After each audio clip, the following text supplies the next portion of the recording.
Ma'am Tarun from Zee Business. Ma'am आपने आज के बजट में शॉर्ट टर्म कैपिटल गेन और लॉन्ग टर्म कैपिटल गेन दोनों के रेट्स को बढ़ाया है और रियल एस्टेट में आपने इंडेक्सेशन के बेनिफिट को खत्म किया है। तो मैम क्या हम माने कि जो इक्विटी है अब आप उसको बाकी एसेट्स क्लास के बराबर लाना चाह रहे हैं, इस वजह से आपने लॉन्ग टर्म कैपिटल गेन के टैक्स रेट को 10% से 12.5% किया? First of all, thank you very much for coming here. After having heard the budget, I chose not to make an opening statement because you've heard me almost for 1.5 hours, and I'm sure you have, you're eager to know what is in the budget and also seek clarification. For your, just for a matter of drawing your attention, we've put up a single slide which has used the word employment as an acronym to capture that is everything in the budget. So each letter actually highlights the important points of the budget, and we can elaborate more on that a bit later, but employment captures everything to do with this budget, and I would like you to, for a moment, spend a time on it. And deriving from that, everything which has been said in the budget falls in place. But with that said, yes, your question is on, the point there is we wanted to simplify the approach to taxation, also for the capital gains. One. Second, if anything, the average taxation actually has come down when we say it is 12.5%. Because we've worked out for each of the different asset classes, each varied with the indexation. I'll ask secretaries to elaborate on it. But the point that we brought it down from below the average to 12.5, which is the lowest if you can look at the last several years, encourages investment in the markets. With that said, I'll ask Somanathan or who is going to elaborate, Sanjay, on the specifics. So you had, there were I think 2 or more parts to your question. One was on real estate and gold and other assets. So earlier the rate was 20% with indexation. It has now been reduced to 12.5% without indexation. If you assume that the rate of return on real estate is typically above 10% per annum, and if you take inflation at about 4% per annum, the real rate of return was earlier, let's say, somewhere between 6 and 16% per annum in real estate. If it was 16%, 20% of 16% was being taxed. The effective rate was 16%. It has gone down to 12.5%. If the rate of return was 10% per annum nominal, it has also remained approximately the same at 12.5%. So actually there is either a reduction or no change in respect of the effective rate of tax on property and gold. Now, as regards the equity, yes, it has gone up from 10 to 12.5, but you will also find that unlisted equity has gone down from 20 with indexation to 12.5 without indexation. Basically, we have a very, very simple, easy regime. All listed, all unlisted are at 12.5% long term. And all are at 20%, I mean, equities are at 20% and everything else is at applicable rate for short term. So yes, short term has gone up, and yes, long term has been rationalized. It has not necessarily gone up. And Sanjay, would you like to add anything? One point I would like to add over here is that we also need to keep in mind as to the kind of people who are actually paying these taxes, the capital gains on the securities, the listed securities especially. And so over there, when we did this analysis for the year 22-23, we found that about 88% of the tax is actually coming from people who have an income of more than 15 lakh. 61% of that income is actually coming from people who have an income of more than 1 crore. That is income on capital gains on this. And we are all aware that otherwise, the standard rate is, about 30%. And for some it can go up to 39%. So this marginal, very small marginal increase is actually impacting only those, primarily those who have an income of more than 15 lakh rupees per year. Okay, number 3. On capital gains. Ma'am, Timsi Jaipuria from CNBC TV 18. You announced a very lucrative new tax regime with changes in tax slabs. A lot of new changes are there in the income tax side, on the revenue side, and in the speech you mentioned that revenue foregone will be around 29,000 crore rupees, whereas government will now try to mobilize around 30,000 crore rupees. What will be these revenue mobilization measures, and from where do you think this foregone revenue will be recovered? If you can highlight, where are you foregoing the revenue and where are you going to recoup this revenue from? First of all, it is not just because we've mentioned it in this budget, but the attempt to widen the tax net is something which we've been repeatedly saying, that India's tax net will have to be widened, whether it is in the direct taxation or indirect. Second, there are also now the PSU dividends which are improving because their valuations have gone up really high, and their performance is also now substantially increased. So revenue mobilization is not just tax based, you have non-tax revenue mobilizations which are also coming up. Then we had for almost now 3 years been talking about asset monetization, which is not selling of assets but optimum utilization of those assets which are lying in the form of unutilized stadiums or land which is available with PSUs which can be utilized for better purposes. That's a third one. Fourth, you're also looking at generating resources from newer areas. So in all those, the revenue is going to be mobilized better, and as a result of which the revenue foregone will be now made up for, is our expectation. We've said that in the budget. In my speech itself I mentioned it, and I'm sure there are secretaries who will want to add to it. Sanjay? Ma'am, I'll give the for details. 37,000 crore, 29,000 crore in direct taxes and 8,000 crore in indirect taxes. So 29,000 crore direct taxes primarily comprises of 3 taxes, which is the increase in the STT only on derivatives, which is only on futures and options. And secondly, the buyback tax, which is to be now done in the hands of the recipient. While on the one hand, it will rationalize the tax and be more equitous and fair, because those who should be paying the taxes, higher taxes, in the higher income groups, they will pay higher tax, and those who are in nil tax category or in lower tax category, they don't have to pay a tax or a lower tax. While it does that, at the same time it does bring in some revenue also, about 4,000 crore, and remaining, about 15,000 crore should come, from the capital gains taxes. On the indirect taxes, we are losing, as I said, about 8,000 crore primarily on the reduction in duties, especially in gold. There is a huge reduction from 15% to 6%. And then there is revenue foregone because of the personal income tax rates and the standard deduction being allowed in the new tax regime. 280, please. Backside, please. Give the mic.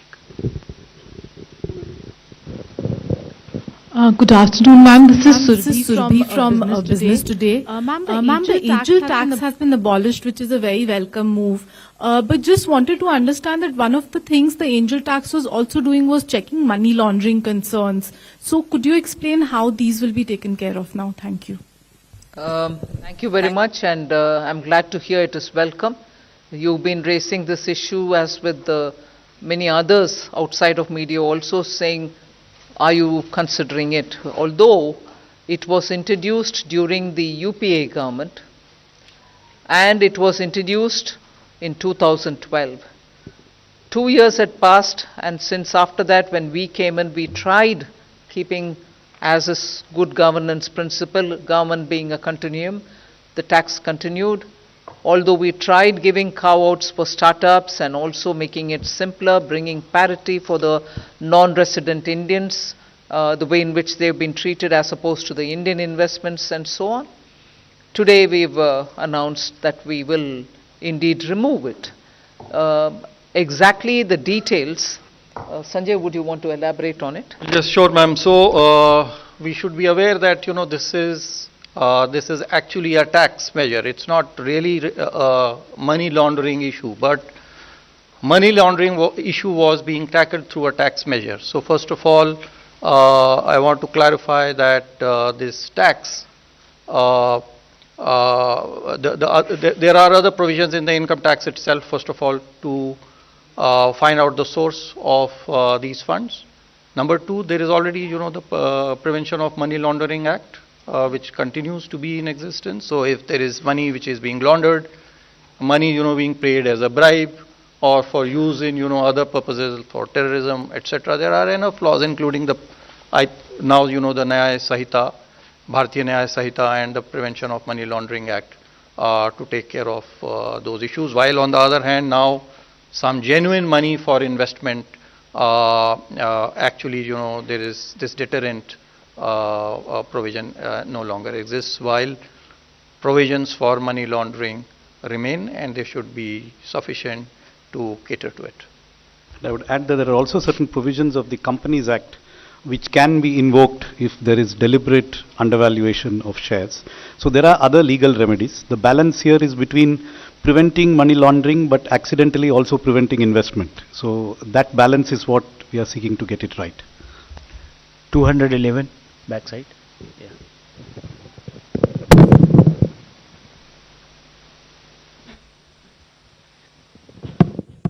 Hello, ma'am. Prakash Pedashi from ET Now. My question is, will the increased STT be applicable from April 1 or prospective? And if from April 1, will there be retrospective tax calculation for the increased amount? It's not retrospective. It is with effect from 1st of October 2024. So we are giving sufficient time for the exchanges and the people, who collect this tax to put their systems in place to be able to collect it. It's not retrospective, it is prospective. 13. 11. 11. 11. Ma'am, Karishma here from Business Today. Ma'am, congratulations to you and everybody. Ma'am, my question is on this special assistance to Andhra Pradesh and Bihar. 15,000 crore is the number that you've given for Andhra Pradesh for this financial year. Is there further assistance that you are looking at, or is it going to be need-based in terms of the amount? I've already mentioned in the budget speech that 15,000 crore is coming through the multilateral development assistance, which we borrow from the multilateral banks, whether it is World Bank or ADB or AIB, whatever. And I've also ended that paragraph by saying further assistance will also be extended. There is no definitive amount? No. 152.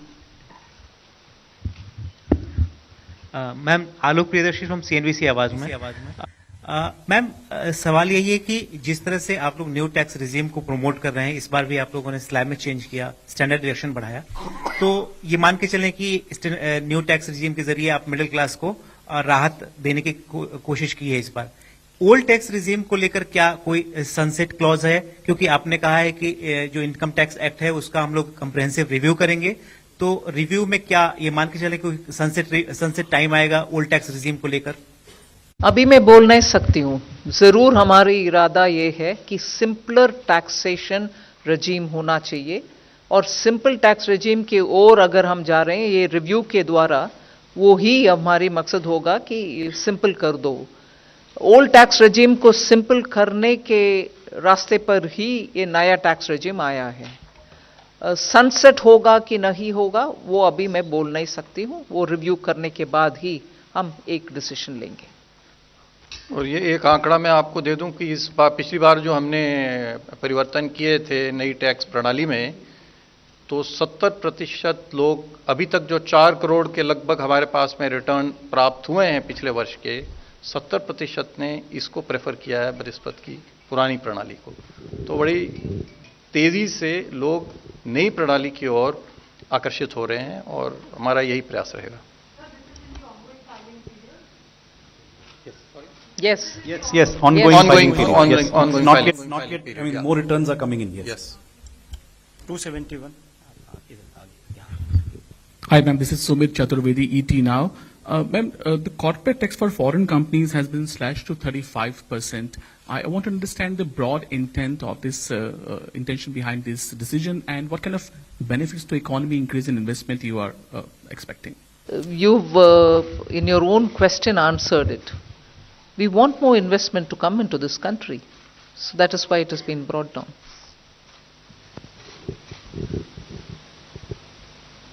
$95.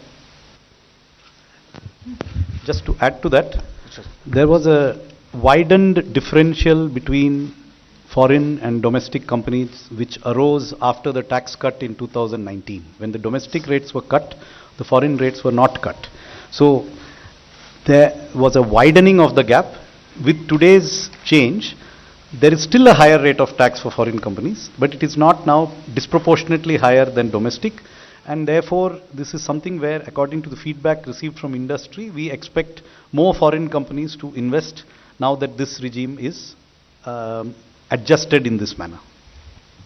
Good evening, ma'am. This is Pal Singh from Outlook Business. You have earmarked a significant allocation towards rural infrastructure today. So how much of a boost to consumption and overall demand are we expecting here from this allocation? So it is difficult to quantify what would be the accretion to demand coming from. I mean, the obvious increase is whatever we have increased. But yes, would there be a multiplier? Probably yes. I think with the Awas Yojana Gramin and the Gram Sadak Yojana, these two do have a lot of multiplier effects as well. Traditionally, for capital expenditure, the multiplier has been calculated at somewhere around 2.5 to 3. In the Awas Yojana, it may be a little lower. But yes, there would be a substantial multiplier. I don't have a precise calculation. But other than the Awas Yojana and Sadak Yojana, Gram Sadak Yojana, there's a major push towards the corridors. For instance, I mentioned in the context of Bihar, I mentioned in the context of Andhra, 2 corridors which are moving, one from Visakhapatnam to Chennai, the other moving from Hyderabad to Bangalore, Buxar, Purnia, and so on, and building of the Gaya node in the Amritsar to Kolkata are all towards building infrastructure in the rural areas in order that we attract more investment and enable transit of goods in those huge corridors. All these are essentially going to the rural areas in a big way. And therefore, it is not just through PM Awas Yojana and Sadak Yojana, but major investments in strengthening the corridors, building nodes, and therefore also in improving the rural infrastructure is happening. 11. Ma'am, I'm Maria Shakir from NDTV and NDTV Profit. Congratulations for creating history today by becoming the only finance minister for having presented 7 consecutive budgets. Ma'am, my question to you is about the first-timer scheme. Because as you said, that employment perhaps sums up the essence of this budget. Would there be more blueprint coming out as to how this first-timers scheme will be playing out and what will be the role of private sector?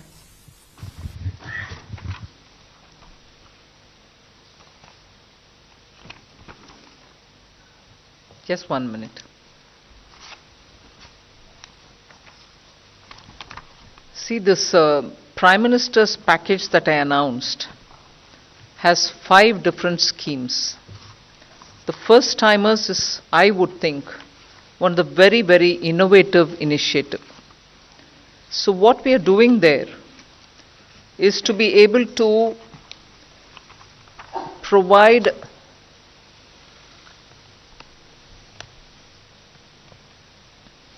first-timers one whole month's salary as subsidy. And this will be put into their account as direct benefit transfer, but possibly in tranches.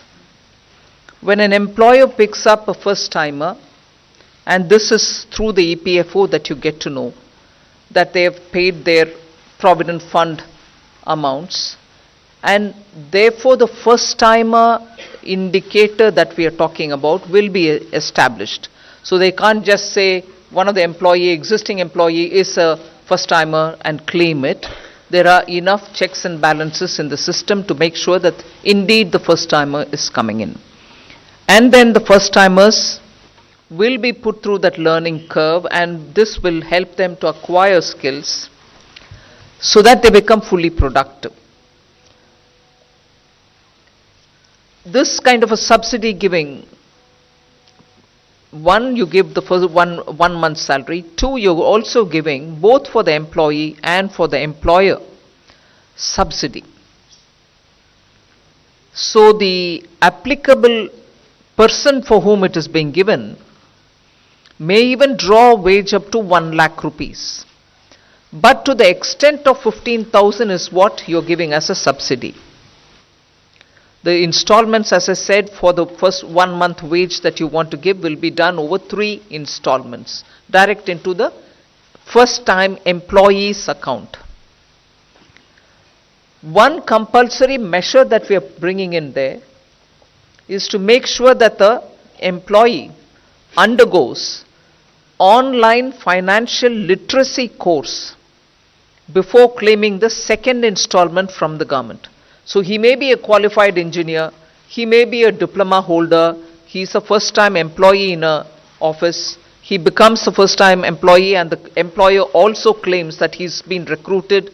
We try giving him the 15,000 rupees. He may have a salary of 1 lakh, but up to 15,000 rupees is what we are going to give. And in that, if you're giving 3 installments, the first installment will be given.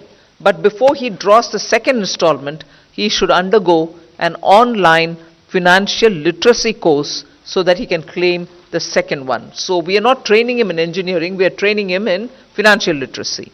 Post that, of course, the place where he goes to work, he's going to be working in any case.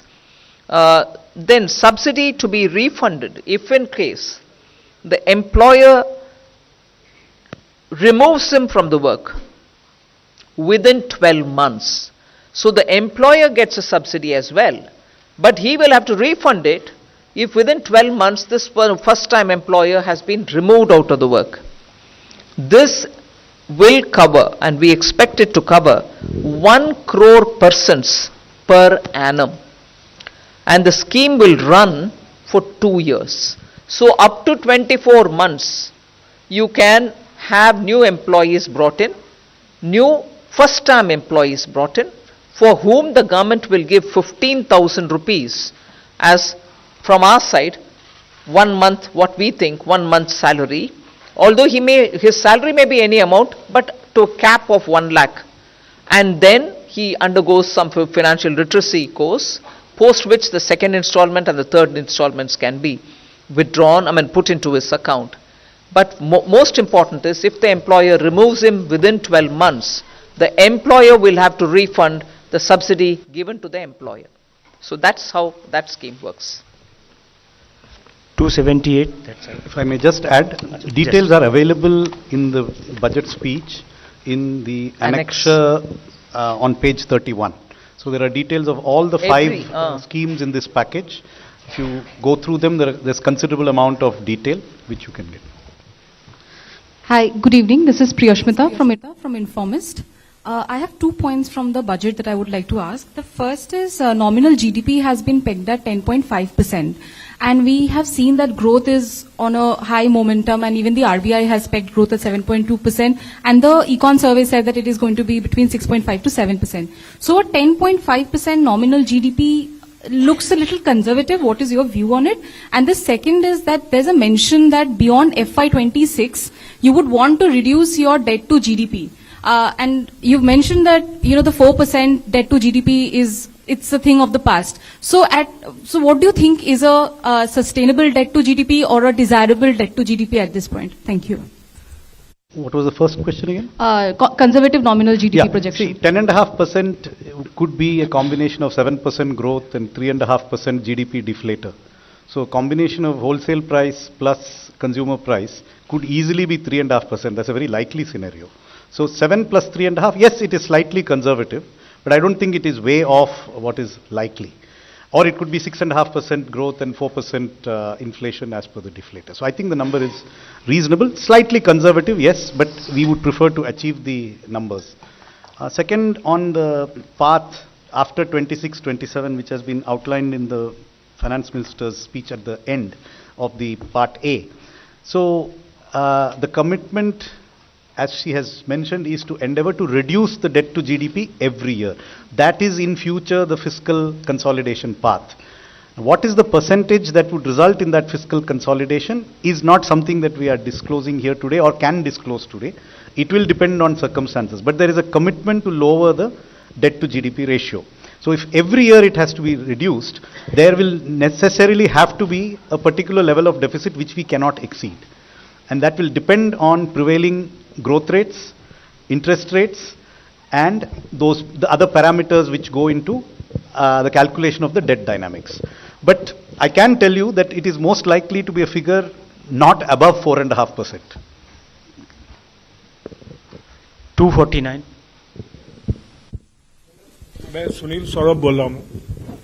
मैं आप पहले तो आपको काफी बधाई दे दूंगी, बहुत अच्छा बजट आपने पेश की है। दूसरा मुझे ये जानना है कि रेलवे के लिए क्या कुछ खास रहा बजट में? Which organization you are from? कौन सा पत्रिका से? पेपर में हूँ, लोक भारती पेपर है। सॉरी? लोक भारती। लोक भारती। जी हाँ।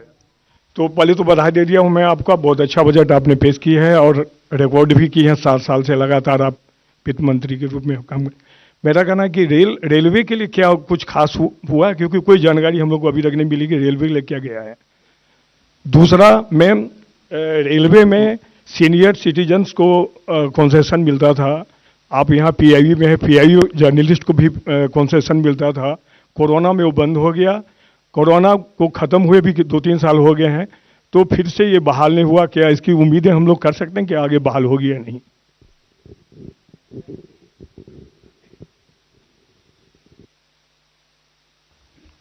रेलवे का जो एक्सपेंडिचर बजट है next year, it's 255,393 crores, which is the highest ever, and it's a very substantial increase in recent years. So that is a very large amount of investment in the railway. So I think there is a very adequate provision.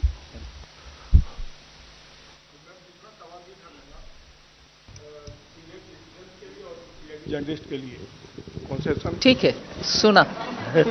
277 please. इसमें senior citizen और PIB journalist को भी जो slab में revision हुआ है उसमें फायदा है। सीनियर सिटीजन को फैमिली पेंशन में स्टैंडर्ड डिडक्शन का फायदा हुआ है। रेलवे में, अच्छा ठीक। Hello ma'am, this side Harsh Kumar, this side from business. वो बजट का फायदा जो दिया है सर, वो भी तो मिलेगा सीनियर सिटीजन को और सबको, रेलवे में भी मिलेगा। Hello ma'am, Harsh Kumar this side from Business Standard newspaper.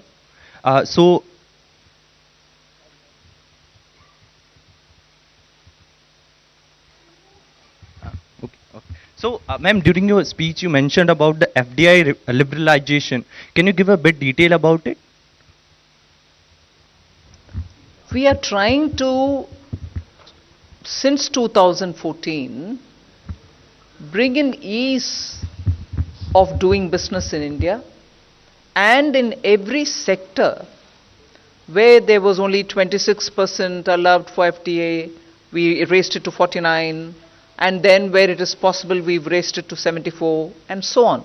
So there's been a consistent, continuing effort to relax our policy towards FTA. First it went sector by sector, then there was this approach taken so that most of which can go through the automatic route. So in that process, further simplification if necessary, we are willing to do, is what is conveyed. So, ma'am, you have like increased the loan limit to 20 lakhs, like that cap. So, can we expect the increase in Shishu, Tarun, like their types increase? So, how much it will be? Can you give detail on that? We've said this only today. See how this works. Okay, thank you. I request you to please one question each person. 123, please. Here.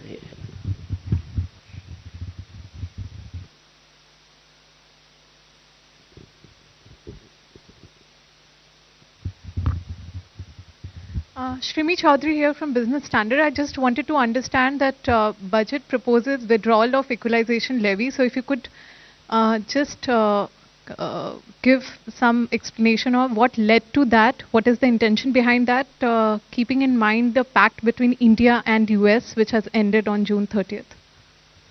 No, as the Pillar 1, Pillar 2 negotiations have been going on since 22. And since then, one of the things which was becoming more than obvious was, if at all we are going through this Pillar 1 and Pillar 2, which we intend to, the negotiations and the OECD, backed by the US administration, have all been pushing for this. We wanted a fair solution, so negotiations have been going on. But the point of contention from then has always been, should we collect an equalization levy then, if at all we are getting into this global understanding through the Pillar 1 and Pillar 2. In any case, for India, equalization levy also meant for those who are living abroad that you were holding it, but eventually they are going to only adjust it somewhere.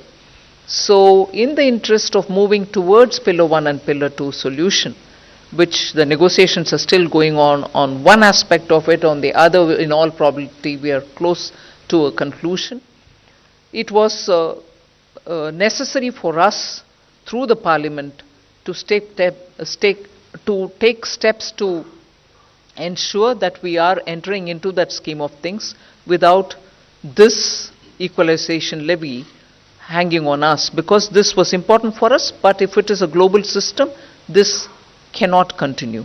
And therefore, with a positive approach towards the Pillar 1 and Pillar 2, we've moved forward to inform the Parliament that we would like to close this. 270. I may clarify that it is only the 2% levy which has been withdrawn. The 6% levy which was earlier imposed, that continues. What will happen to the tax collected so far from all these companies under this 2% equalization? That has already been collected. We'll see. I mean, it is only this withdrawal is only prospective. Ruchika from Business Standard this side. Ma'am, the miscellaneous capital receipts have seen an increase in this budget to almost 50,000 crore. Is there the miscellaneous capital receipts? Okay. Can you share the government's game plan as to how will we achieve this increase?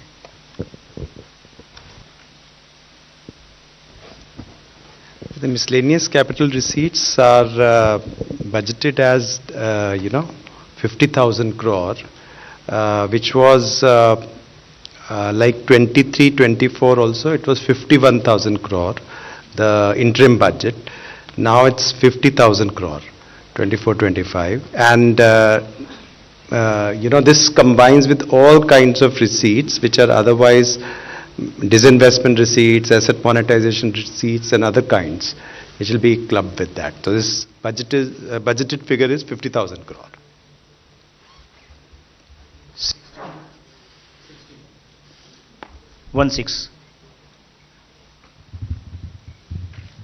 Ma'am, very good evening. Sapna Das here from CNBC. Ma'am, two questions.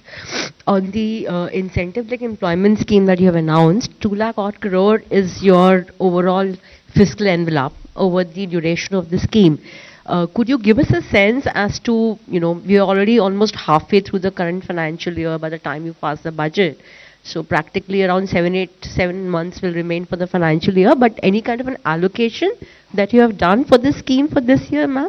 One is that. And ma'am, just a corollary also on the miscellaneous receipts question, though not very much part of this budget, but nevertheless, ma'am, government had a very, kind of a bold privatization program Do we understand that this is now being calibrated? That's it, ma'am. On Thank your you. First question, as you rightly observed, there are only this is not a full financial year. The schemes have just been announced. They will now go through a process of quick design, appraisal and approval. However, budget provisions have been made for these schemes, partly in the Ministry of Labour and Employment and partly in the Ministry of Corporate Affairs for the internship scheme. So from memory, I can be corrected. I think it's 2,000 crores has been provided for the internships in the Ministry of Corporate Affairs, and about 5,000 crores has been provided in the current year in the Ministry of Labour and Employment. But we stand committed to funding them fully to the extent that may actually be required. These are just very rough estimates based on how much time it might take to kick off. On the miscellaneous capital receipts? Well, I think in the interim budget, FM had announced, we are going for a holistic strategy for management of equity in PSUs. And I think which includes, value creation and also, using the performance, the capex, the dividends and consistent dividend policy and the capital management all together, and also the calibrated disinvestment strategy, which also includes listing and market dilution, but all together in a holistic way so that value maximization is there. I think the same strategy is going to continue. 122.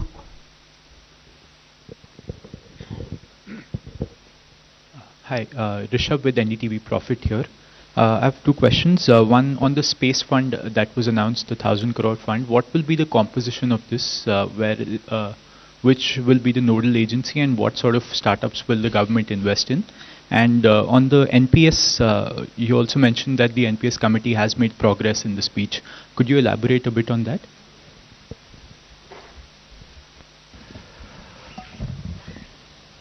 So we have seen that there's a lot of interest of the private sector on participating in the space program. Hitherto, the participation used to be on being a supplier to the space program, but now development of the satellite, mounting experiments there, they're getting into that space. And if you recall, even FDI was opened up in that sector. This is an attempt that Indian entrepreneurs, Indian startup who want to risk capital to get into that area, that should be facilitated. We believe that the amount is 1,000 crore, but that can have a very large multiplier effect. And that's what the scheme announces. On your question on the, I think your second question was on the government NPS, right? So, as you know, there is a committee which is looking into it. The committee has done a lot of detailed calculations of the fiscal implications of different ways of addressing what are the expressed sort of priorities of the employees. We have been in dialogue with state governments. We have had discussions with each and every state government. We have met the staff side of the government has a staff consultative machinery, a formal machinery. We've had 4 meetings of that machinery to understand what are the staff's priorities. And our attempt is to design something that is fiscally prudent, but also meets what are the core priorities of the staff in terms of having a secured retirement income, which provides for their needs. So this is a balancing act, because obviously there are costs. The more you give, more expensive it is. And so we are at an advanced stage of working out various options, and we are also discussing these options with the staff side. Just to correct the budget estimate that I gave earlier, 10,000 crores has been provided in Ministry of Labour and Employment for the new employment schemes, and 2,000 in Ministry of Corporate Affairs. Yeah. 125. Good afternoon, I'm Nikunj from Reuters. A follow-up on that FDI facilitation, you said that government will take steps to facilitate FDI. The Eco Survey also yesterday said that the government should import capital from China so that there's a right balance between investments and trade. So will the government also take steps to quickly facilitate investments from China that have been pending for long? And secondly, you've come up with an NPS for miners. So will that also have some sort of tax benefits to nudge people to enroll for NPS so that a pension coverage increases? Thanks. See, Economic Survey gave its view on the investments from China. As things stand today, investments do go through the Press Note 3 process when it comes from China or from any of our neighboring countries. So that process is still on. Economic Survey has indicated